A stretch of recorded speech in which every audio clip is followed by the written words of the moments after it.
Happy Tuesday, Broncos country. Special emergency episode of Let's Talk Broncos. I'm Brie Maestas here as always with the Zach Seegers and the Joey Richards. Guys, big news here today. We're going to get into that in just 1 second, but I have to ask, like I normally do, how are you?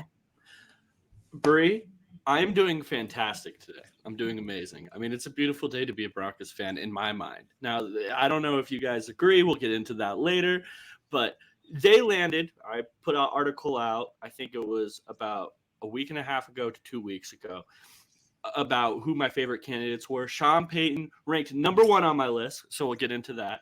Um, this group of people here literally had to put something out to be like, hey, Joey defends Vic Fangio. He owes us a beer. That was a deal we had to make.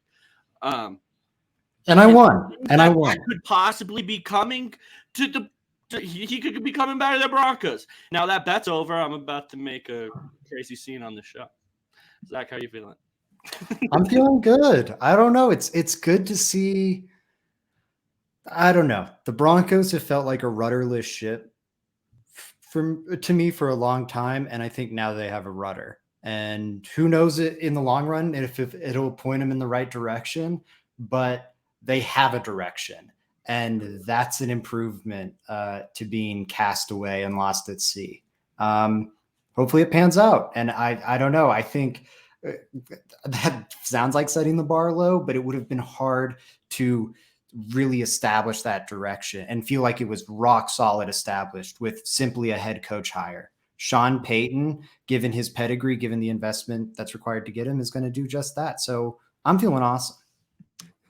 I'm glad. I'm going to take the middle road here and go against both of you in your excitement. And I'm going to plead with you, Broncos country, as I've been doing for a while now. Let's take down the expectations a little bit. Let's have a reasonable discussion tonight. And as you can see, the banner is on. That means we are live. If you want to communicate with us, if you want to have a chat with those in the chat, you got to go on over to Mile High Sports YouTube or Facebook. Join the discussion right now. We're going to be on as long as it takes so we can discuss all of the happenings today for the team, the head coaching search. We wanted an answer. We finally got it. Sean Payton coming to Denver as the next Broncos head coach. Zach, what was interesting with what you said as far as being a rudderless ship, I did get a comment today about, well, the team was just a piece away with the head coach. They needed somebody to steer the ship. I want to specifically say we heard that last season. We're going to hear it again this season. And I want to tell you right now, this is not the case. We need to go through the entire offseason, including the draft cycle. Shout out to Joey Richards and Frankie's Film. I know Zach will be hopping on there as well. There is a long road ahead of the 2023 season, and I want to get ahead of it as we'll continue to have discussions with you all offseason long. And during the 2023 season, we'll be going live as much as possible to talk with you through the process. But I want to start off with what this head coaching search has finally culminated in. And it's an exciting one. I know that there's a lot of emotions going on right now. And I think we need to start the discussion with how. Let's get our honest opinions about how we feel about Sean Payton to Denver, because I was hesitant. He was not my first choice.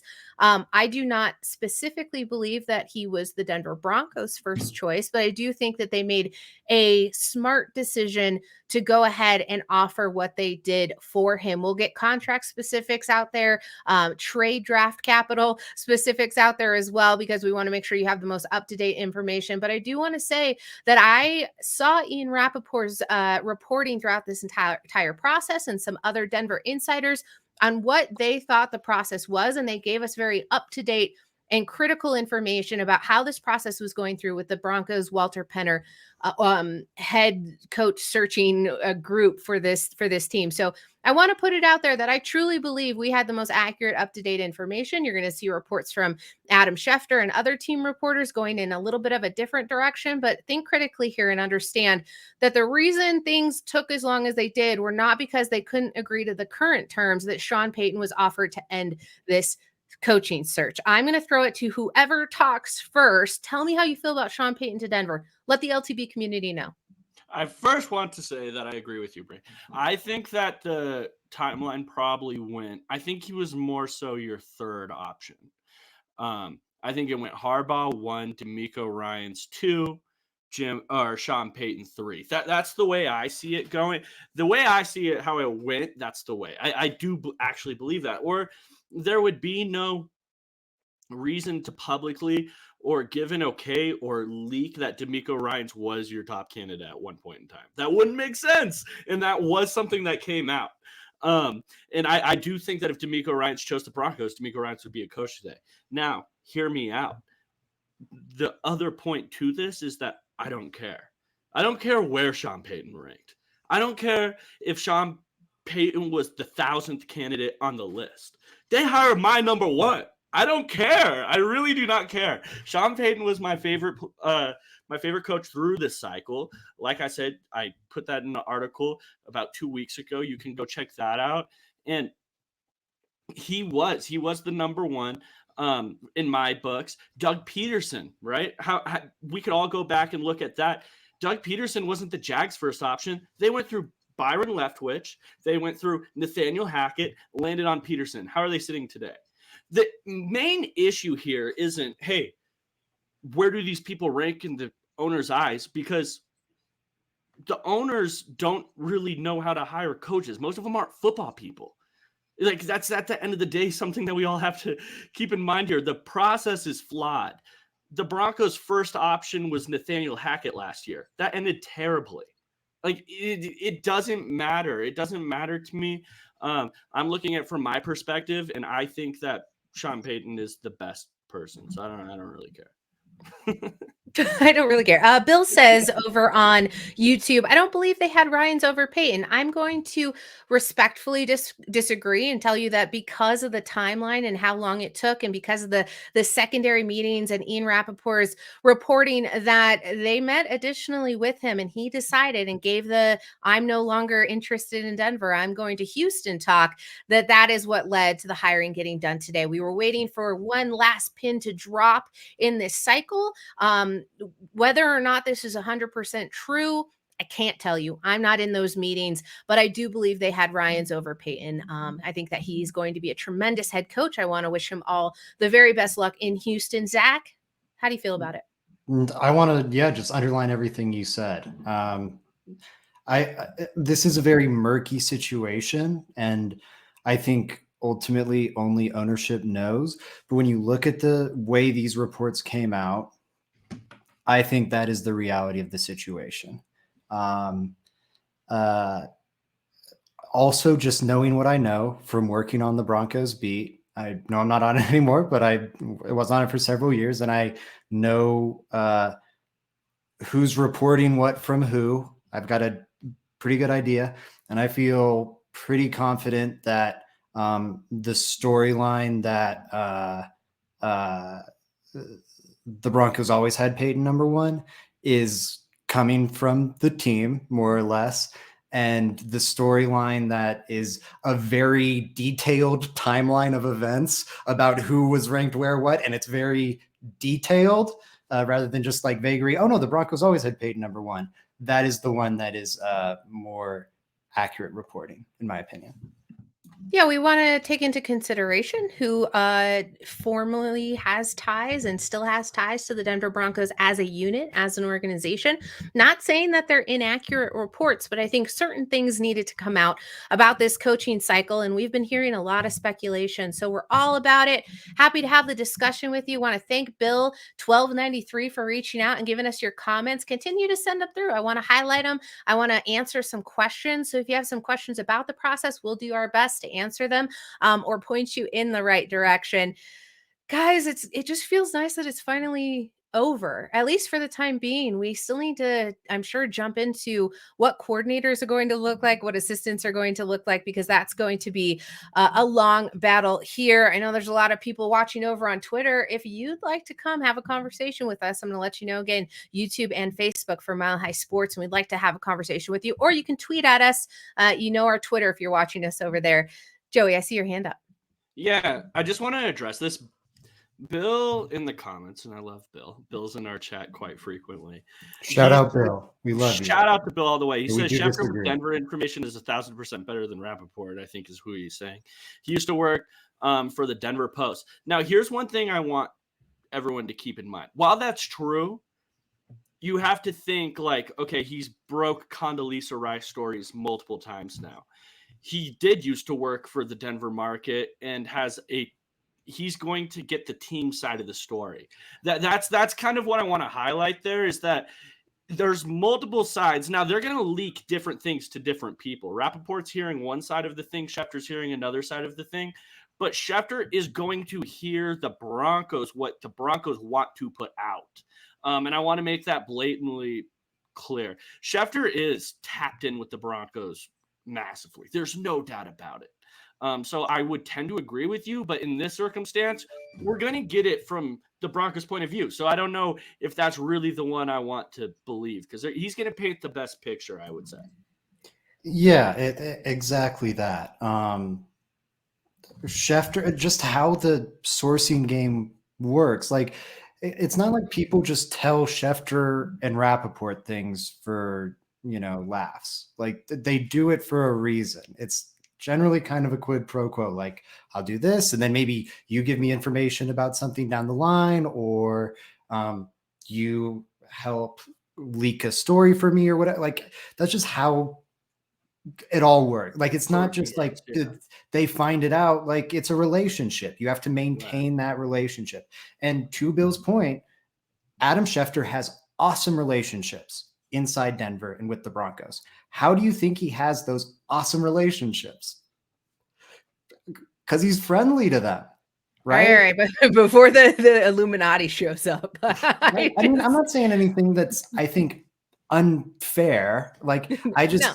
Schefter, like, he's a very good reporter, but when we're talking Schefter versus Rappaport, in my opinion, we're not talking about like, oh, who has more sources. Guess what? They've both got tons on all sides of this situation. Yeah, so the thing about the insider game, to my point, is everyone's putting out the information for a reason. Schefter has more reasons to put out something that puts the Broncos in a positive light. I think Rap Sheet is more motivated to just kind of give you the story. And that's in this circumstance. I to side with Schefter. Sorry. Colton Cooper had a funny comment and it totally threw me. I know, it totally threw me off too. I'm sorry.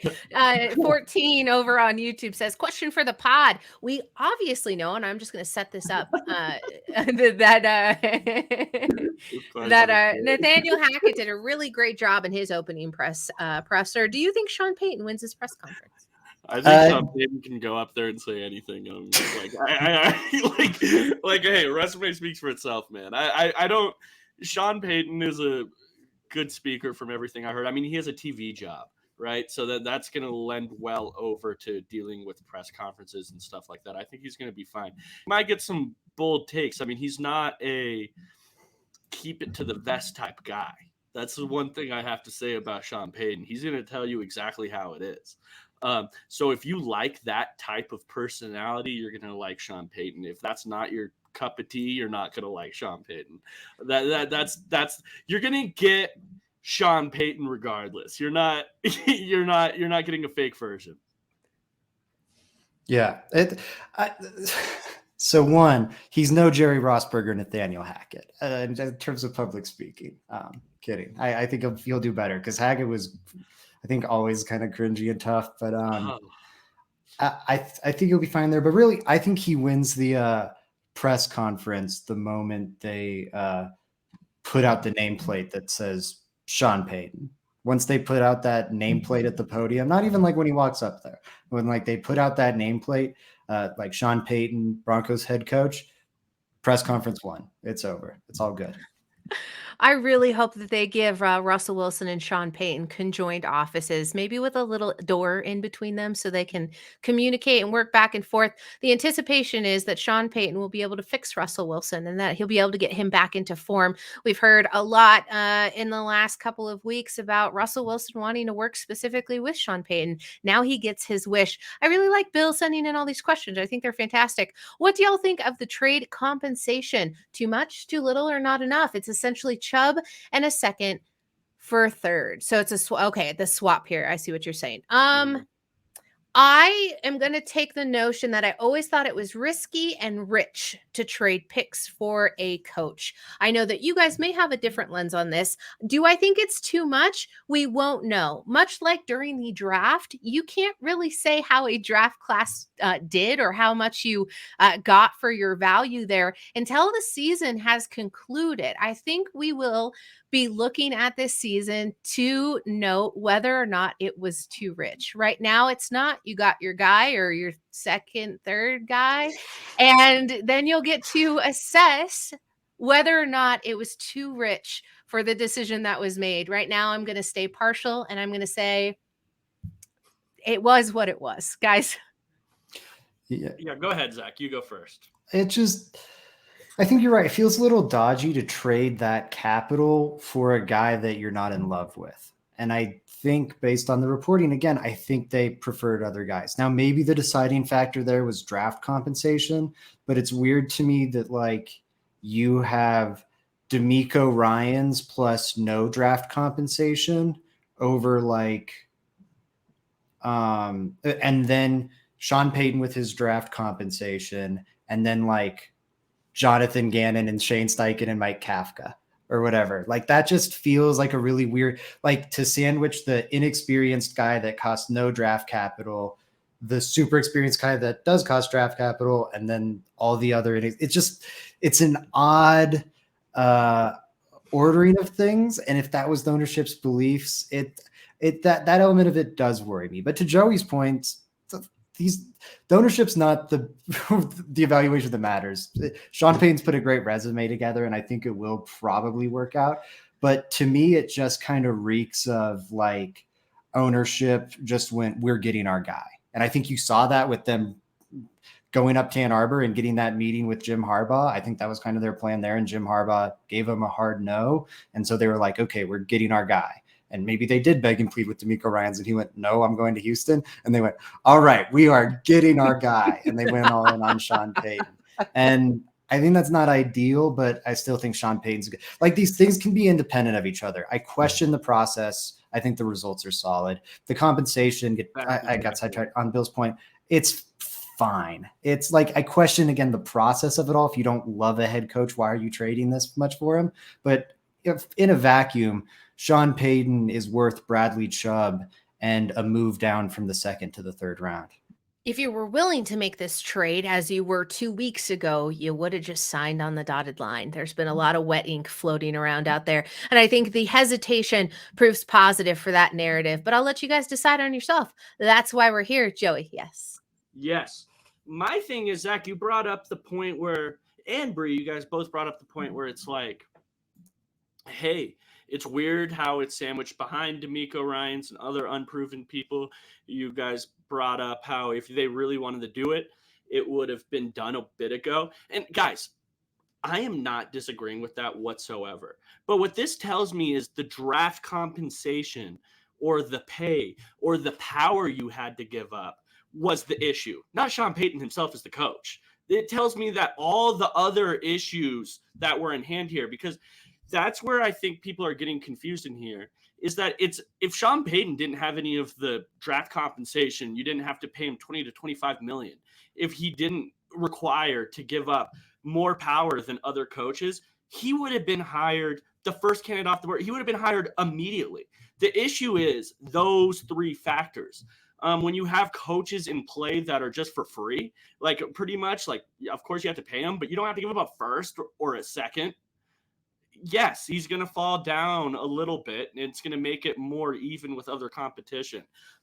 My issue isn't with Sean Payton himself whatsoever. Sean Payton is clearly, to me, the number one coaching candidate in this cycle, especially now that Jim Harbaugh pulled his name out. But that's just my 2 cents on the situation. Now to Bill's point, do I think it was too much? I don't personally. I've said this on this podcast before, but the coach is the second most important thing to a football team. The head coaches. It goes quarterback and then head coach to me in my mind. And I think that Sean Payton whoever you're going to draft, non-quarterback prospect, Sean Payton is worth tremendously more. I also want to point out that this draft class isn't amazing in the first round. That 29th overall pick isn't worth the same as it would have been in years past or probably next year. It's not a fantastic draft class. If you were going to trade a first round pick, should be for this year. I'm happy they didn't trade next year's. If they traded next year's first, that would have been where I was like, whoa, this is a little much. Yeah, love it, Joey. There's a question here from Dal or Denny, however you want to refer to him. He asks, do you think this hire lengthens or shortens Russ's leash? We won't be drafting top 10 for a QB unless this thing tanks. I think there's a lot of things that go into consideration here, Denny. I think what you have to understand is that a Russ and Peyton partnership is probably the best for both worlds. And so I think that there is actually going to be more balance there. I think that both sides want to work with each other and therefore will be relying on each other for success this season. I don't think that means a longer or shorter leash, depending on which lens you come from. I don't think I'm able to really answer that question in the words that you placed it. However, I do think that both of their successes are leaning against each other, much like how you establish a TP. You got to stick the logs up against each other, and they both have to balance each other out to keep this thing standing. That'll be basically part and parcel of how this season goes down, guys. Zach, go ahead. Take this one. I talked forever on the last one. No, you're fine. As the official delegate of the Cut Russ party, I'm happy to speak on this. I do think it considerably shortens his leash. I think Bree's right. But relative to other candidates or relative to the vacuum they had in that head coach chair, I think it definitely shortens Russ's leash because there was no one else outside of Jim Harbaugh who was removed that would have, I think, come in and immediately had the pedigree to go, it's time to move off of Russ. And I don't think it happens this offseason, but I do think it could happen next because the investment in Sean Payton and Russell Wilson is comparable. So you've got, I think, to steal Bree's analogy, a sunk cost fallacy TP, where if that marriage becomes untenable, you've got to choose one side of it. And which side is ownership connected to? Sean Payton. And which side is George Payton, who is on the red hot seat, connected to? Russell Wilson. I would bet George Payton, if things don't work, Russell Wilson and George Payton are swept out. Also, to answer Paul's question, and George Payton might even happen before the Broncos play another game. But I'd say George Payton and Russell Wilson would be swept out, and then it's Sean Payton steering the ship moving forward. While if it's D'Amico Ryans or Dan Quinn or fill in the blank, you probably don't want to blow it up with Russ and Wilson because you're putting your head coach in a really rough spot. And considering this is assuming things go bad next season. Like, what happens then? If it's a different head coach, you're in a bind because maybe they're sweeping out Peyton and Russ, and then you're stuck in no man's land knowing that your job's next soon, or maybe you're just one and done. And then that looks bad for the Broncos organization. It'd be pretty dicey. Sean Payton, you can move on from Russ and go, okay, we have our head coach for the next decade. We can go through a rebuilding process. We have an organizational direction. We have a guy who we trust to find a quarterback and develop that quarterback. Drew Brees was not Mr. Hall of Famer before he teamed up with Sean Payton. For all the people that say Drew Brees made Sean Payton, there is a much strong, I think they were both amazing talents individual of each other and they just linked up, but you can make a stronger case that Sean Payton made Drew Brees than you can that Drew Brees made Sean Payton. Sean Payton's winning percentage without Drew Brees is Tom Landry. Drew Brees without Sean Payton was a second round cast off. Like there's, a bit of a difference here. So yeah, that's my take. Now I talked forever, Joey. Take it away. No, you're good. That wasn't good news. I like hearing all of that, and I agree with you. I on all of those points. The one difference that Zach and I had is the reason why I don't think it makes much of a difference is because I think the Broncos were just going to, if they brought in the Dan Quinn and the Russell Wilson experience didn't work out, I thought they would just fire back-to-back coaches. And Zach doesn't believe that. So that's the main Either way, it's just, It would have been a much more awkward situation. Totally. Like it would have been way harder to figure out how you're moving on from Russ. Are you going back-to-back? there would have been a debate. Now if Sean Payton's like, hey, I couldn't make it work, and he's already planted the seeds of it with his oh, I can fix Russ, but I'm worried about working with the personality leaks. That's going to be great. If things don't work out next year, guess what? I could have made it work with Russ. It's a real shame. The personality. And then bye-bye, Russell Wilson. It's easy. Totally. We'll want to be. Yeah, go ahead, Brie. We'll want to be paying close attention to where and who is saying which on that part of the leaks during the off season and during the season, because it'll tell us a lot about what's going on. Joey, did you have something else on Peyton before I work my magic over here? Yes, I just wanted to say answer the question, and it's just like that. I do think that my thing with the Sean Payton is he has enough leash now, and I don't think the contract details have dropped yet, but I know it's going to be a big deal, and it's going to be a long deal. It's going to be like maybe 5-6 years, 20 to 25 million, somewhere in there. He has enough leash to where if Russell Wilson isn't playing up to par, they can get rid of him next year. Sean Payton can't be fired. He won't be fired. They just traded the amount of needed and paid him enough where he has job stability. He's going to be able to go take a different quarterback and go that route need be and feel safe about his job. That's the main point there. I love it. There are a ton of comments filtering in right now. I put the banner back up on the screen. We're going to be here for a while. This is Let's Talk Broncos crew. Jump on over to Mile High Sports YouTube or Facebook so we can get your questions and comments highlighted like this one. Steve Bryant, a name that I'm not familiar with. If Evero does not land either the Indianapolis or Arizona jobs, do you think he stays on as the defensive coordinator for Peyton's staff? I do not believe so, but there is a name who I think might. Joey, this is going to make you pretty happy. And I'm gonna throw it up there. Let's talk about him. The one and only former head coach of the Denver Broncos, Vic Fangio, has not signed anywhere. We heard that he was going to possibly go to Miami. Right now, he's been consulting, I believe, for the Eagles, and he's been providing up-to-date information on all of the defensive mastermind that he has. I will say it, Joey. I will give the credence where it is due. Vic Fangio is a defensive mastermind, but we've seen Coach Evero come in and do quite the job with continuity as we move through the Vic Fangio defensive system. What better, though, than the guy who established it? I have a couple of hesitations with Vic Fangio. I think that there was a reason why it didn't work out here in Denver, but maybe if you go back to what you're good at as a defensive coordinator, what could go wrong? Joey, the floor is yours. Don't be weird. I'll kick you from the show. Don't be weird is hilarious. I think that I mean, like I said at the beginning of this, these people on this podcast literally made me do some bet where I couldn't defend Vic Fangio all year. Now look at guys, how the tables have turned. We're sitting here now. Bet's over. Vic Fangio, possibly Broncos defensive coordinator. This is like a Joker monologue. This is Joey's Joker moment. Wow, it's insane. It's kind of crazy. All I'm saying is that Vic just burns the beer instead. All I'm saying with Vic Fangio is if you look at his success against Patrick Mahomes, that is our big deal. They're competing in the Super Bowl this year. Who has laid out the blueprint on how you can't stop the Chiefs whatsoever, but at least limit them? It's Vic Fangio. Teams are copying Vic Fangio around the entire NFL. He's laid out a blueprint for teams, how to be successful in today's NFL. Points scored around the league has gone down since Vic Fangio's game has started to be implemented around the league.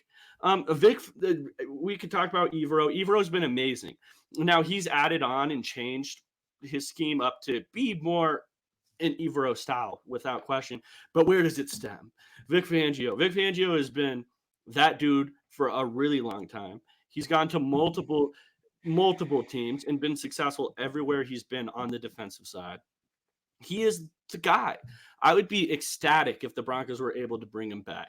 Now, I understand the hard feelings with players and such on. At the end of the day, here's my thing. I was saying this before he got fired as well. Everyone would talk about players don't really like Vic Fangio, but I never saw the results of it. That's something I never really saw. I never saw the defense go plummet down the hole. I never saw it. I never saw it. So I think that Vic Fangio would be a slam dunk home run hire for the Broncos if they were able to get him. Oh man, I would, if I could choose between the two, I'd take Evero. I think Vic Fangio is the more respected defensive coordinator, but I think Evero built on what Fangio created in a way that I think Fangio proved he was kind of stubborn to build off of it. I think he is a great defensive, like everything that Joey said, I'd echo it. If I could pick between the two, I'd take Evero. In part because of that, I think he built off of it and was a little more creative. I think Evero's on the very cutting edge of what is happening in the league right now. When you look at simulated pressures, that is the hot thing in terms of defense. Like Joey's talking about the Fangio creating the like archetypal schemes that everyone's copying now, and that's 100% true. But when someone, the Tennessee Titans specifically, started leaning into something very smart in 2021, simulated pressures, which is still only bringing 4 rushers, but starting to bring them from different weird places to create issues on the offensive line. Evero looked at that and adopted it and brought it into the Broncos defense, and it was fairly transformational. The other element is the locker room. That is an undeniable part of the coach's job. The results did show up last year. The Broncos were 4th worst in the NFL in terms of the number of plays they gave up to opponents per drive. They did not get off the field at all last year. And they were like 7th worst in terms of times of possession allowed. What Fangio did well was scheme up some amazing stuff in the red zone that saved points off the board. And that paired with a slow pace of play made the defense, I think, look a lot better than it was in reality, especially in terms of schematics. There were clear issues in the Broncos defensive locker room under Vic Fangio. The players unanimously love Ejiro Evero and couldn't sing his praises enough. I would be amazed, based on things I've heard, if Ejiro Evero returns to the Denver Broncos. But if I have the choice between the two, give me Evero. All right, I'm going to come in here flying hot, and then Joe, you can take the stage because I want you to go hard in on my next point. I do believe Vic Fangio is good at what he does. I do think that he would excel as his defensive coordinator, maybe even specifically with the Denver Broncos, because they're already running what he implemented. My main concern, and not to go into any more nitty-gritty detail than I'm already able to do so, is that locker room was performing at their best for them and not for the coach. I have major concerns about how, not last season, but the season prior went in terms of the defense. Coach Evero and Christian Parker have done wonders, not only with the defense, but the secondary as a whole. I would not be comfortable with the Fangio unless I understood that there was blatant moves to make sure none of the disruption in the locker room happened, specifically with team captains of the defense. Like, I want to make sure that it's the best thing for the team. I think Coach Evero has done a great job, not only as a leader of men, but as a coach in this system. And he did everything possible to ensure success for the Denver Broncos last season. We saw it. It fell off just a little bit. I think a little bit more momentum going into the end of the season would have proved that it didn't matter. I know that we dumb it down into he's a little bit of a grump. I think it goes a little farther than that. I think he's stubborn and hard to change his ways, and who blames him? It's been working for a really long time. And I think because he's so good, maybe he doesn't need to. I just don't know if that's welcomed back into Denver, and time will tell. Joey, swing back, I guess. Yeah, I mean, okay, I'm going to address both points here. I'm going to address Bree, or I'll go Zach first, and then I'll go Bree. Zach, you said you would rather have Evero.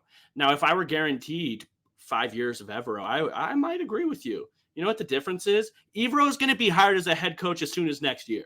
And then what do the Broncos do? If Vic Fangio, Christian Parker. Sure, but that's a complete, and I love Christian Parker, but that is at minimum a mystery until he starts calling plays. Vic Fangio isn't going to get another opportunity as a head coach, I don't think.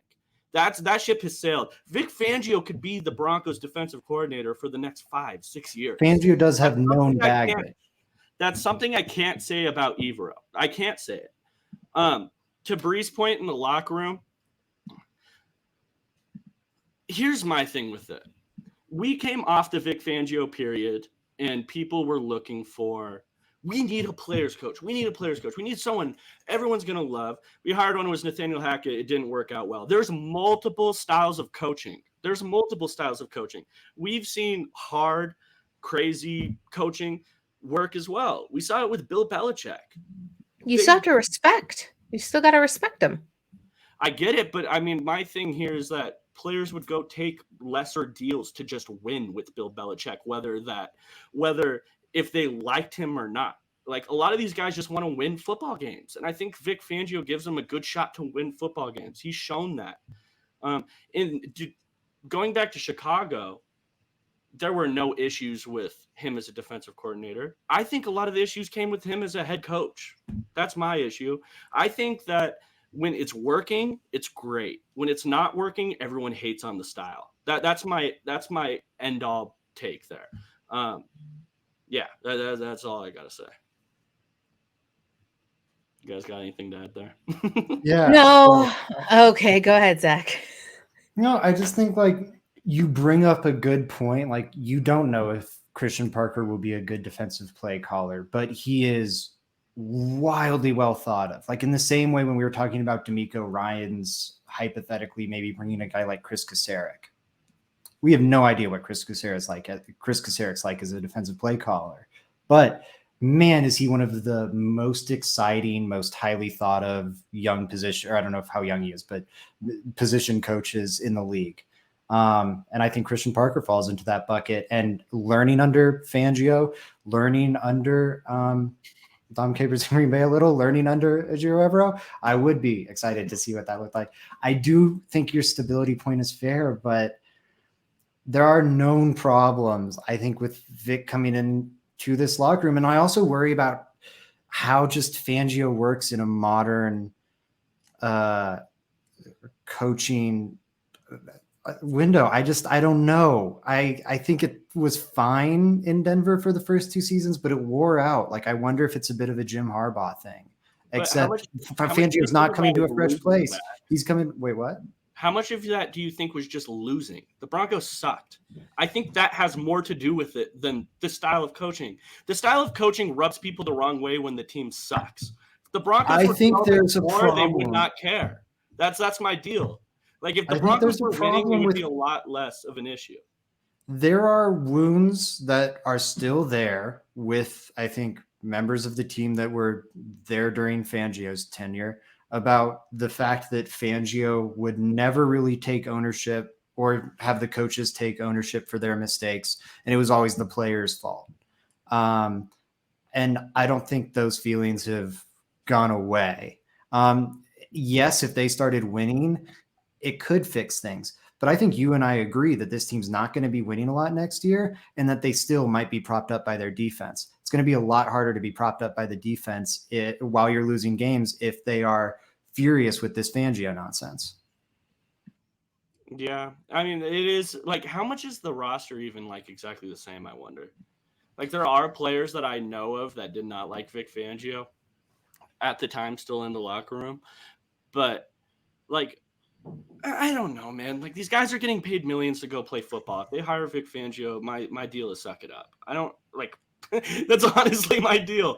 Like, and I'm not saying they're gonna hold a strike or anything. I think they will suck it up and play. But, like, there's something to be said about, like, yes, D'Amico Ryans is an X's and O's genius, and that 49ers defense is really talented. But there's something to be said about those guys wanting to die for D'Amico Ryans and just loving him to death and giving him their all on every single play. Thank you. There's a value to that. Even I think there is. End all be all. No. There's tremendous value in that. No, and I'm gonna cry over that, because that's the thing. It's outside.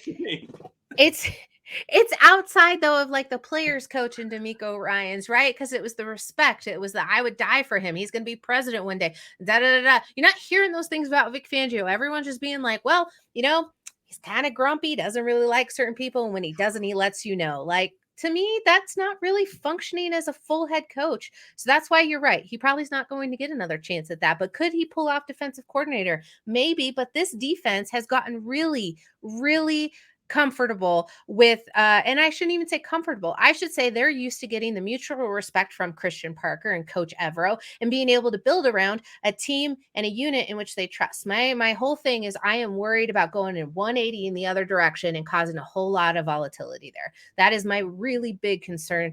You don't necessarily need someone to be their best friend, but you need someone to do both. And I think that goes Joey, we had this conversation earlier where we said yes, it is ideal that you could have a coach who does both, but wouldn't you rather have the guy, the kingpin, the mafia boss that is able to control all of that? And then maybe he's just kind of curmudgeonly. I'm going to vote no, but I think some people are going to say, yeah, who wouldn't, you know? I have one because I got off Fangio suspension, so I'm just trying to get everything I have off my chest off. I think I get both your guys' points. And Bree and Zach, you guys bring up great points. Like, he's not perfect. I don't think he's perfect either. The issue is good luck finding someone that is, and that's going to stick around. That's my main overarching point. And I think Vic Fangio is a really good defensive coordinator that I know can stick around for a while and be here. I think that if you guys went to go listen to those Bears players, because I remember them when the Bears players were talking about when Vic got hired to the Broncos, how they spoke of him. It was a completely different tone than how Broncos players spoke of him after failing as a head coach. I really, really, really think winning and losing is like the main thing that caused that. That's what I think. Yeah, I think that's definitely part of it. All right, there's a lot of questions and comments going through. Just real quickly, I want to touch on a couple of these. Oh, Andy Schrant just made me laugh. Help me. I'm still stuck in the 2021 Rodgers draft rumors. I blocked Rodgers finally on Twitter, so I didn't have to hear any more of those. I know you guys are happy that that's not the case, but I'm not going to really answer that question. Tyler Shyrock, thanks for joining. Thanks for commenting on the show and having a discussion with us. Maybe Peyton can get them to 18 points per game. I like 18. 18 sounds like a magic number with a really good defense. We'll be talking about that all off season long. I have some thoughts on how the defense is probably going to take a little step back, but that's all right, guys. Do we have a present for Joey? We do. Teddy's birthday, so wish him happy birthday. Vic, you're at 29 sacks allowed. Drew Lock's birthday too. It is Drew's. There you go, Joey, our favorite little Vic Fangio moment to help you celebrate your boy maybe coming back to Denver.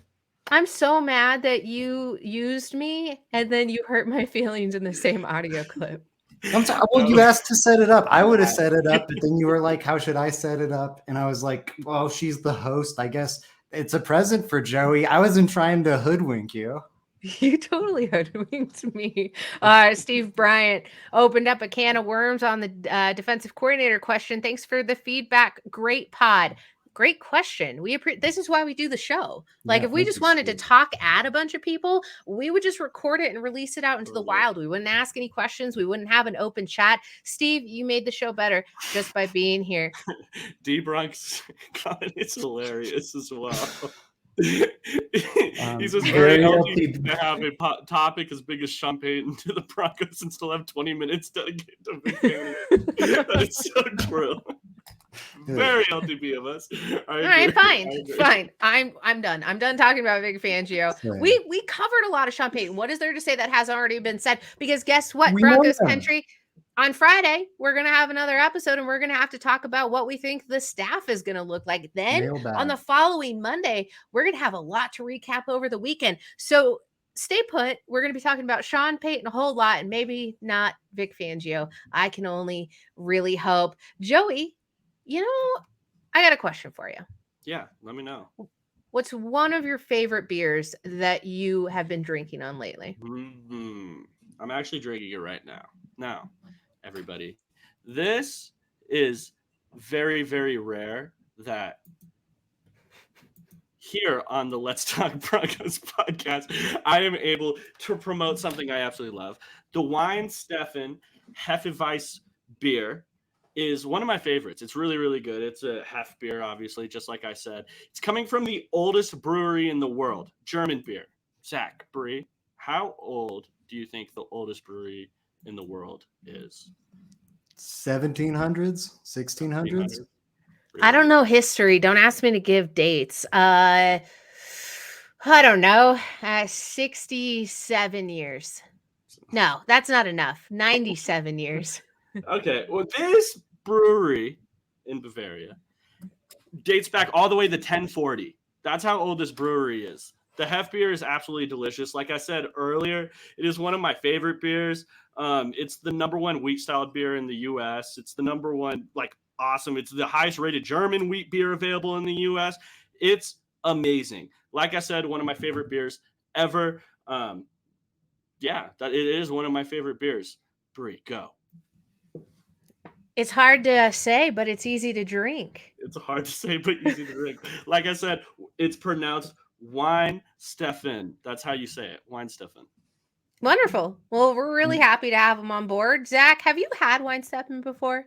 I honestly haven't. I'm not the biggest beer drinker. I just would not be the best person to recommend it in either direction. But I will say this. This is not a phony, oh, they're getting paid money, and so they're saying they like Wine Stefan. Joey regularly, we've gone out together plenty, and Joey will regularly, goodness, whenever it's an option available to him, take Wine Stefan. It is, from what I've gathered, really delicious beer. We're happy to have him on board with the show. And, I might not be a big beer drinker, but Joey knows beer better than like anyone in my life. It's his full-time job. And I know he loves Wine Stefan. So if he loves Wine Stefan, I think you will as well. I love it. I love it. I'm losing it. Ladies and gentlemen, it's been a long day. It's been a long coaching search. Finally, we have reached the end of it. I think we should all celebrate with a nice little cheers with whichever refreshment of your choice. I'm going to stick with water. Steven Castro said he's in for a beer, and Joey Richards got the Wine Stefan ready to roll. But now it's every LTB viewer's favorite time of the evening. It's time for Joey's question of the day. Let's go. Oh no, I didn't have my. It's okay. You might as well just ditch it. You might as well not. If I get the timing off, you get the good one. That's the only. I guess that was fine. Here's my question. Damn. What? Okay. Sorry. What number did these two players wear? Manny Ramirez, who remembers Manny Ramirez, and then Jared Valdir. And if you guys don't know, I will add on to it. It gets more obvious as we go. Zach, we're starting with you. Go. Oh, Manny Ramirez. Manny Ramirez. You don't remember Manny I was thinking the Red Sox. No. Yeah, then it's got to be. Well, I don't know. I don't want to. It's 69, right? Break. Go ahead. 68. All right. No. Closer. 65. Tom Nalen wore this number. 66. 66. Bree won. 66 is correct. 66 is correct. I didn't see anybody in the chat say that. I saw a 67. I wasn't. No, I won for real this time. No, you won. Everyone missed. Bree even beat all the commenters. Good job on Bree. The next one I was going to give is Dalton Reisner. That's pretty good. All right, guys. That is it. I like those games, Joey. I think that's fun trying to guess, although my whole brain does this while I'm trying to think of numbers, and then I'm like, positional groups, who cares? Go, just say something. I hate it. I really do, but that's just because I'm not as quick as Zach.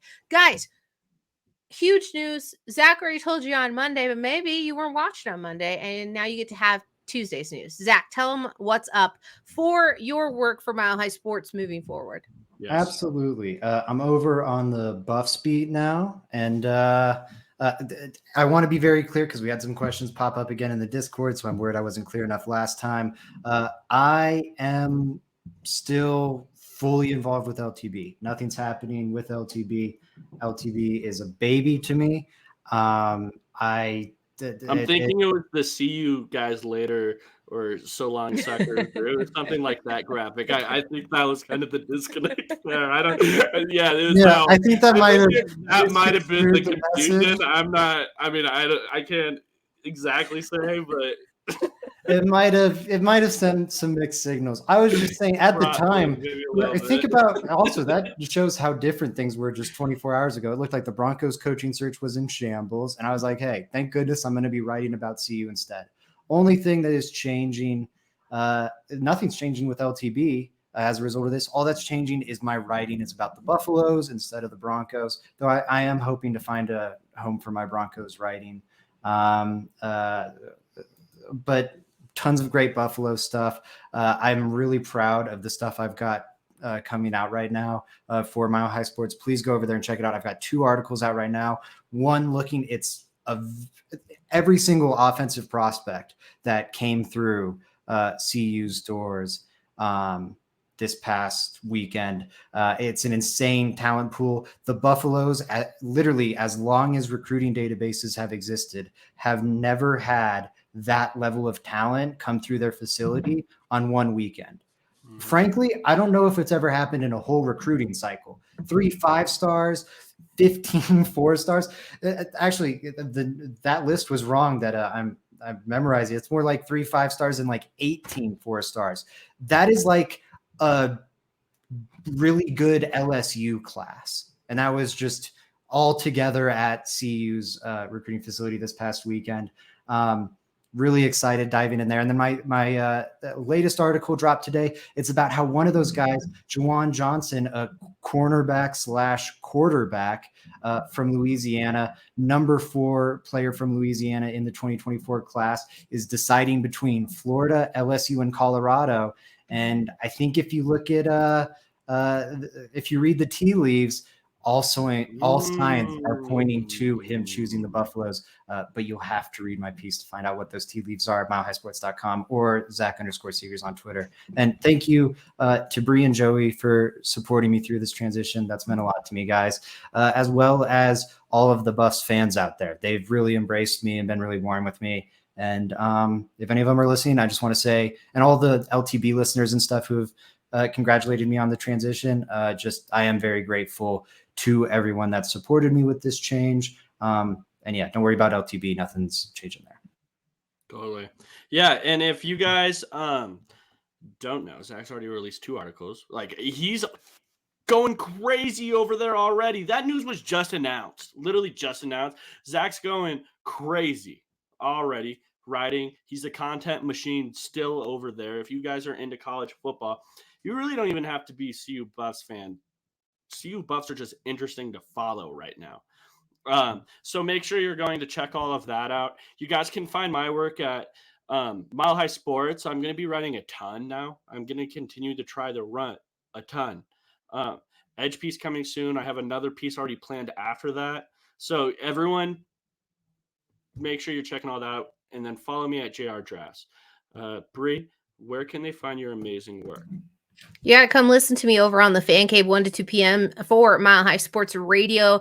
Zach Seegers is on almost every show with me. So if you want to hear more about the Colorado Buffaloes, that includes football, that includes women's basketball. We talked a lot about Lady Buffs this past Monday. That show is over on Spreaker if you want to listen to it back, or you can just pop on in on Monday. We'll have plenty to talk about. If you missed my appearance, you can go listen to me over on Broncos Country tonight from January 27th. That was a fun show. I really am just enjoying hearing my voice every opportunity that I get, and I hope you guys are too. Be here every single day with the Let's Talk Broncos podcast. But Joey, don't forget, you have a Thursday episode coming up. We obviously will not be live on Wednesday, but Joey and Frankie will be on Thursday, and then the trio will be back on Friday. I swear we're trying to be on schedule. I don't control the Denver Broncos PR move, so here we stand with an emergency show. I can't talk anymore. Good night, everybody. Yes, and please go check out Bree's work. Go check out it. It's amazing. Thank you so much. I appreciate you both. Today's Teddy's birthday, so